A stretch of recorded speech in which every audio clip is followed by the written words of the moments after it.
Good morning, all of you. Good So, morning. okay, good morning, beta. So, our last topic, last sum of this chapter, reconstruction of partnership, right? Illustration number 12. Pushpa, Pratibha, and Bhavna are the partners. Profit and loss ratio 3:2:1. This is an old ratio, you can say. So whatever your evaluation profit or loss should be distributed in this ratio. Balance sheet of partnership firm as on 31st March 17 as given. Capital account is given. Can you tell me where to write? Capital कहाँ पे लिखेंगे? Profit and loss account. Profit and loss. हाँ? No, sorry, capital. Sorry, sir sir. Capital partners account. Capital account में हाँ, partners capital account credit side, right? चलो उसके बाद general reserve कहाँ पे लिखेंगे? Partners capital account credit side partners capital account credit side, very good. उसके बाद वर्कर्स एक्सीडेंट कंपनसेशन फंड, याद हो तो इलस्ट्रेशन नंबर 10 हमने किया था, उसमें मैंने बोला था कि ये चीज लर्न कर लेना, इतना ही डिस्ट्रीब्यूट होगा। So this is the distributable reserve जो पार्टनर में डिस्ट्रीब्यूट हो जाएगा। वो लोग कहाँ पे लिखेंगे इसको भी? ये भी सर उधर ही credit side partners capital credit side 3:2:1 में डिस्ट्रीब्यूट कर देंगे, राइट? सर ये होता क्या है, मतलब वर्कर्स कैपिटल एक्सीडेंट? हाँ, उसके नेम से ही पता चल जाएगा कि वर्कर एक्सीडेंट कंपनसेशन, यानी आप देखते होंगे कि फैक्ट्री, बड़ी जो फैक्ट्री है उसमें कुछ ना कुछ वर्कर के रिलेटेड कुछ ना कुछ एक्सीडेंटल इंसिडेंट होता रहता है, ठीक है? तो वो इंसिडेंट होता है, फिर कंपनी को कुछ पैसा देना पड़ता है एज ए कंपनसेशन कि भाई चलो किसी की डेथ हो गई तो 5 लाख रुपया दे दिया, किसी को कुछ सीरियस इंजरी हुई तो 1 लाख दिया, 2 लाख दिया, पता चला। अब वो डायरेक्टली प्रॉफिट में से जाएगा तो वो साल का तो प्रॉफिट हमारा कम हो जाएगा, जो रॉन्ग है। तो हमने क्या किया है, starting from the first year एक ऐसा रिजर्व क्रिएट कर दिया, और ये रिजर्व में हर साल थोड़ा थोड़ा पैसा डालते जाते हैं। तो जब भी ऐसा कुछ इंसिडेंट होता है वो पूरा पैसा हम किस में से देंगे? ये रिजर्व में से देंगे। Is it clear? So this is workers accident compensation fund, okay. फिर है नॉन करंट लायबिलिटीज, फिर है करंट लायबिलिटीज, ठीक है। Asset side we have land, building, machinery, furniture, investment. Current asset में डेटर है, बैड डेट भी है, बैड डेट रिजर्व भी है। आपको एक सिंपल चीज याद रखनी है बेटा, बैड डेट रिजर्व में इंक्रीज हुआ, रिवैल्यूएशन डेबिट साइड लिखो, डिक्रीज हुआ, रिवैल्यूएशन क्रेडिट साइड लिखो, बस, ठीक है। फिर bills receivable, stock, cash balance, profit and loss account, इसका क्या करेंगे बोलो, ये क्या है? Who will tell me? Sir loss होगा शायद। हाँ, अगर एसेट साइड है तो ये डेबिट बैलेंस इसको बोलेंगे, and debit balance of profit and loss account is loss. तो इसको क्या करेंगे? कल क्या किया था याद है? प्रॉफिट सर क्या पार्टनर्स कैपिटल में debit side exactly, partners capital में इसको कहाँ ले जाएंगे? डेबिट साइड ले जाएंगे। इतना याद रखो, अगर लायबिलिटी साइड दिया है प्रॉफिट एंड लॉस अकाउंट, वो प्रॉफिट है जो पार्टनर्स कैपिटल में क्रेडिट साइड डिस्ट्रीब्यूट होगा, और अगर एसेट साइड दिया है तो वो डेबिट बैलेंस यानी कि लॉस है, उसको हम पार्टनर्स कैपिटल में डेबिट साइड डिस्ट्रीब्यूट करेंगे, ओके। चलो अब एडजस्टमेंट देख लेते हैं।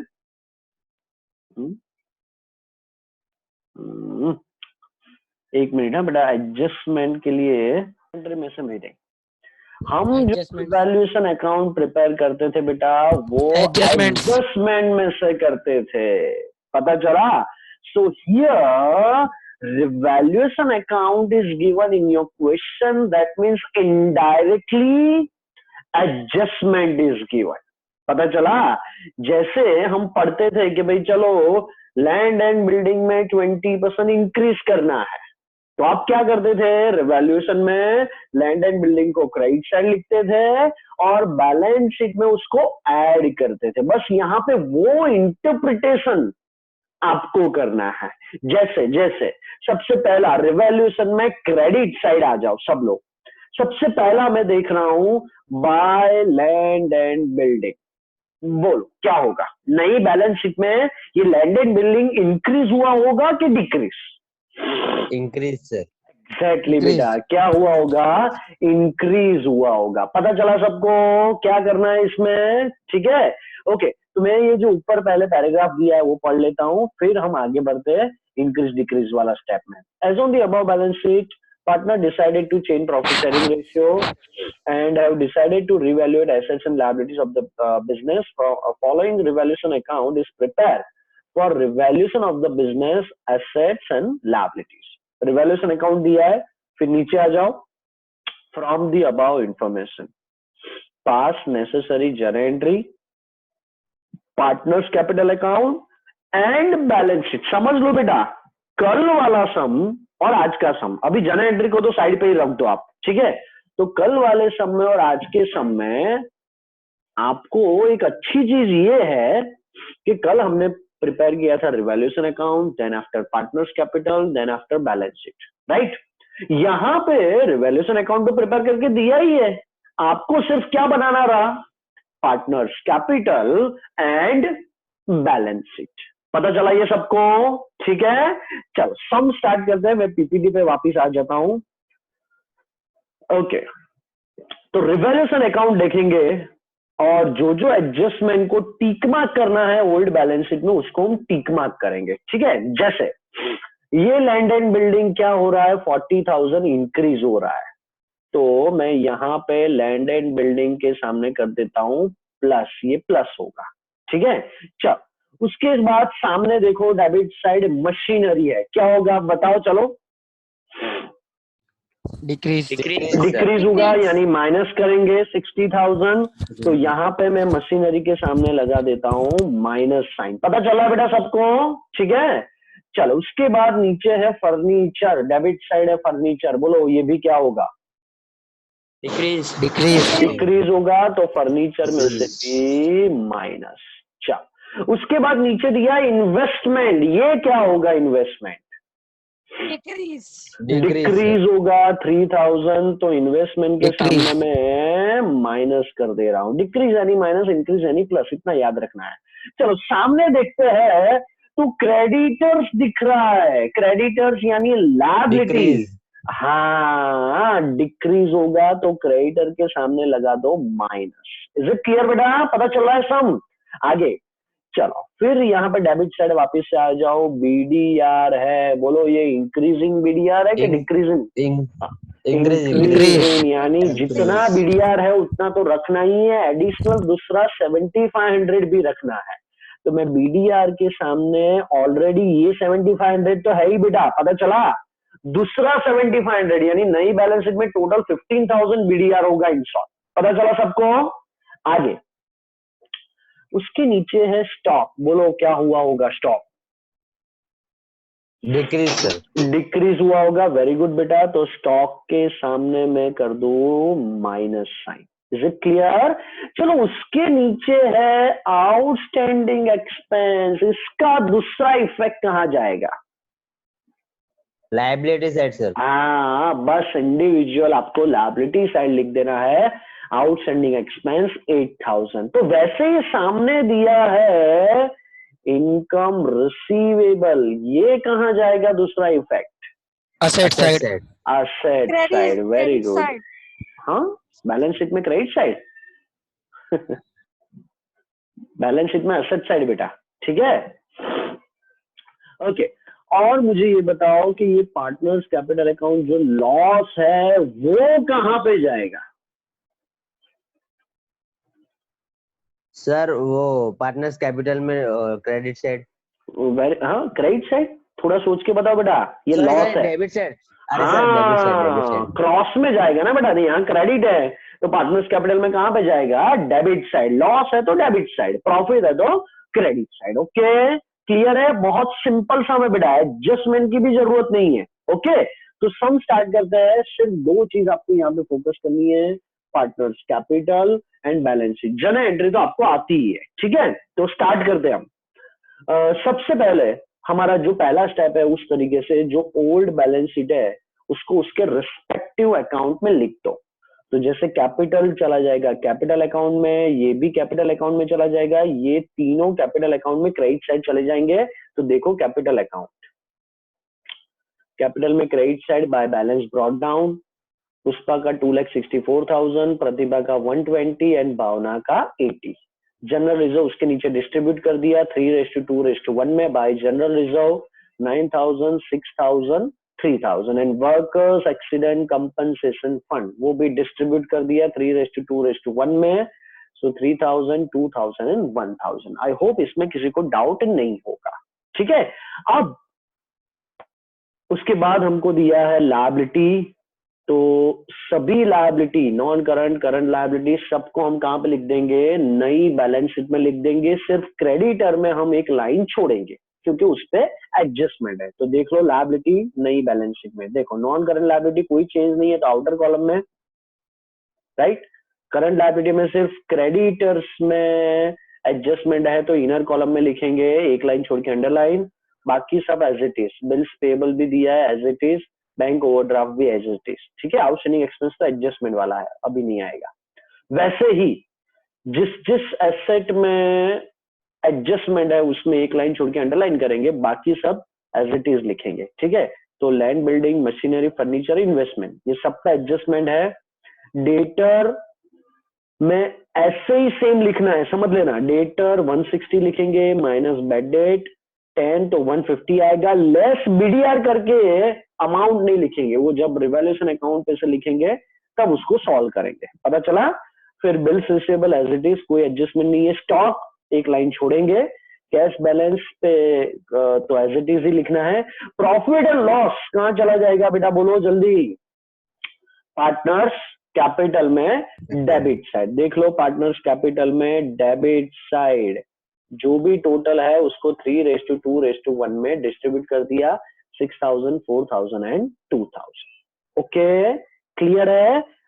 एसेट साइड देख लो, लैंड एंड बिल्डिंग एडजस्टमेंट है, एक लाइन छोड़ के अंडरलाइन। मशीनरी 160, एक लाइन छोड़ के अंडरलाइन। फर्नीचर 40,000, एक लाइन छोड़ के अंडरलाइन। इन्वेस्टमेंट 30,000, एक लाइन छोड़ के अंडरलाइन। फिर करंट एसेट में डेटर 150, उन्होंने यानी बैड डेट वाला निकाल दिया। आपको लिखना है तो लिख सकते हो, कोई फर्क नहीं पड़ेगा आंसर में, ठीक है। आप टोटल ऐसे लिख सकते हो, डेटर 160 लेस बैड डेट 10, तो आया डेटर 150 माइनस बीडीआर 15,000, अभी नहीं लिखेंगे, बाद में।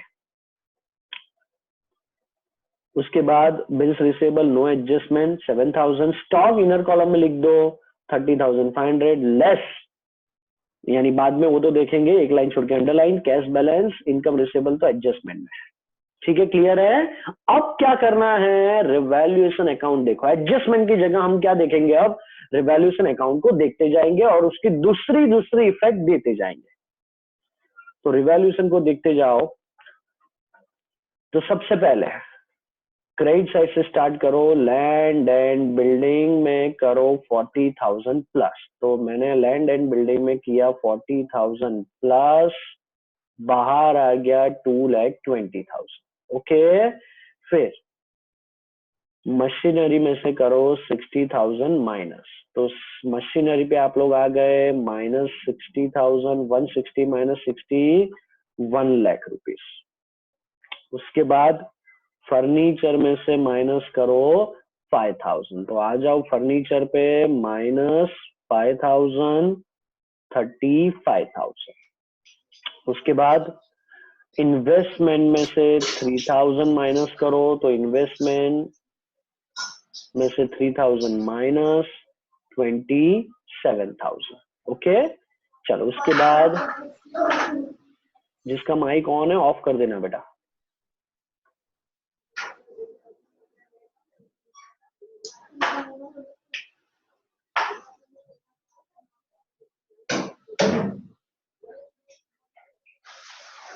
बेटा किसका माइक ऑन है, प्लीज ऑफ योर माइक।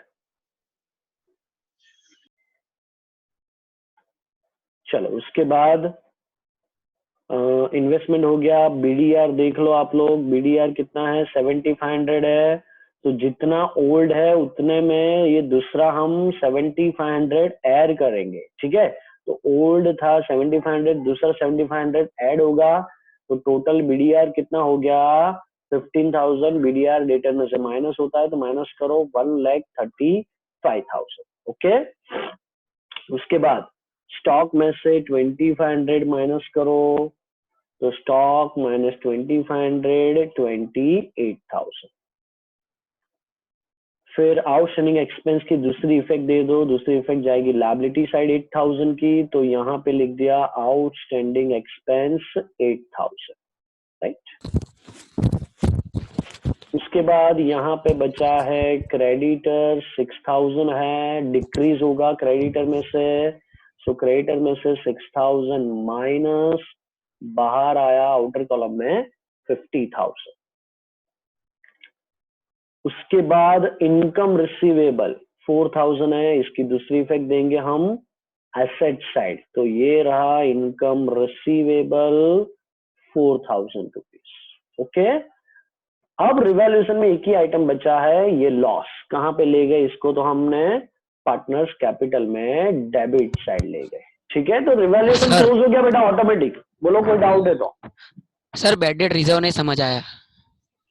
बेटा बैड डेट रिजर्व 7500 है, ये नया है समझ लो, ठीक है। और डेबिट साइड है तो इतना इंक्रीज हुआ है bad date reserve, credit side होता था डिक्रीज बोलते, राइट। अब पुराना कितना है वो देखो, पुराना अभी 7500 ही है, यानी आपको सेम अमाउंट है, इसके लिए कंफ्यूजन हुआ होगा। तो ओल्ड है 7500 और दूसरा कितना बढ़ाना है 7500, तो टोटल बीडीआर कितना हुआ नई बैलेंस शीट में 15,000। Is it clear Jinesh? Yes sir. Okay fine, yes sir. Okay. अब रिवैल्यूएशन तो ऑटोमेटिकली क्लोज हो गया, क्लोज होके उसका जो लॉस है वो भी हमने पार्टनर्स कैपिटल में ला दिया। अब पार्टनर्स कैपिटल को इंडिविजुअल क्लोज करो। पहले पुष्पा का क्रेडिट साइड का टोटल करेंगे 264, 9 एंड 3, तो 276 आया, माइनस डेबिट साइड 6,000, और ये रिवैल्यूएशन हाँ ये लॉस वाला अमाउंट यहाँ पे आ गया, तो माइनस 6,000 माइनस 18,000, तो बैलेंस कैरी डाउन कितना बचा 2,52,000। इसको सीधा बैलेंस शीट में ले जाएंगे। वैसे प्रतिभा का क्लोज करो, क्रेडिट साइड का total 126 and 2, total 1,28,000 minus 4,000 minus 12,000, तो कितना बचा 1,12,000। This is balance carry down. वैसे भावना का क्लोज करो 80,000, 3,000 एंड 1,000, टोटल हुआ 84,000, माइनस क्या करेंगे 2,000 माइनस 6,000, तो कितना बचा 76,000। ओके, और ये तीनों अमाउंट जो बैलेंस कैरी डाउन है उसको ले जाओ बैलेंस शीट में asset side, liability side. Pushpa का देख लो 252, प्रतिभा का 112 एंड भावना का 76, टोटल हो गया 440। लायबिलिटी का टोटल कर दो, असेट का टोटल कर दो 619, 690। चलो कोई डाउट है यू कैन आस्क मी बेटा।